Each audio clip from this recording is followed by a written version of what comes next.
अवसर का लाभ।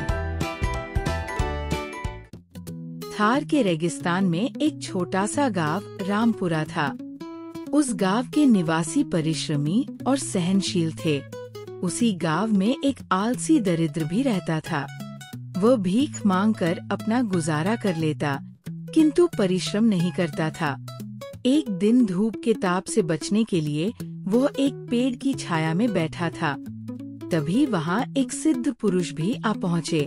उसने सिद्ध पुरुष के समक्ष अपना दुखड़ा रोना शुरू कर दिया। महात्मा, मैं बहुत ही भाग्यहीन हूँ, दुखी हूँ।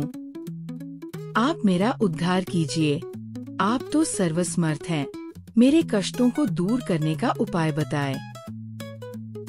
सिद्ध पुरुष ने कहा, क्या तुम वास्तव में उपाय जानना चाहते हो? अवसर का लाभ उठाना चाहते हो? दरिद्र आस भरी दृष्टि से देखते हुए बोला, क्यों नहीं?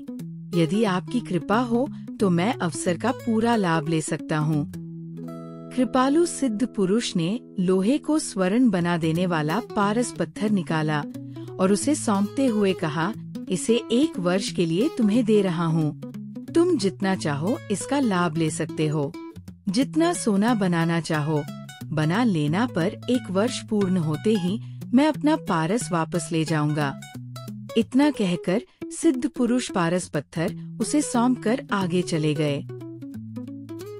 आलसी दरिद्र ने विचार किया कि 1 वर्ष का समय बहुत लंबा होता है, अभी इतनी क्या जल्दी पड़ी है। उसने पारस को संभाल कर रख दिया। आलस्य के कारण 2-4 माह का वक्त निकल गया।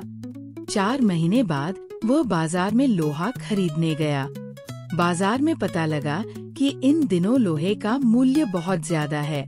उसने भाव कम होने की प्रतीक्षा में कुछ माह का समय और निकाल दिया। भाव दिनों दिन बढ़ते गए।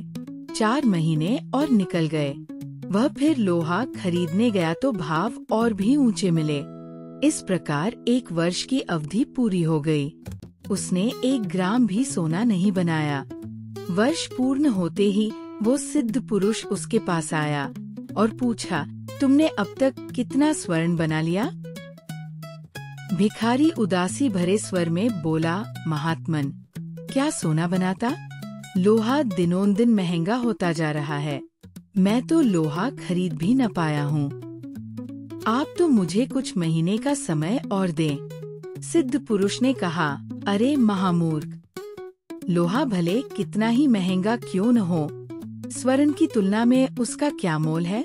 जा, घर में जाकर कोई लोहे की वस्तु ले आ, मैं उसे सोना बना दूंगा। दरिद्र दौड़कर झोंपड़ी में गया, पर उसे लोहे की कोई वस्तु नहीं मिली। बहुत मुश्किल से ढूंढते ढूंढते एक गुदड़ी सिलने की सुई ही मिल गई। सिद्ध पुरुष को आश्चर्य हुआ। उन्होंने उस सुई को ही स्वर्ण सुई बनाकर वहां से प्रस्थान किया। आलसी 2 दिन तो उस स्वर्ण की सुई को बेचकर लाए पैसों से खा पीकर आराम करता रहा और फिर वापस भीख मांगने निकल पड़ा। अतः जो व्यक्ति सही अवसर का लाभ नहीं उठाता, वह हमेशा अपने भाग्य को कोसकर पछताता रहता है।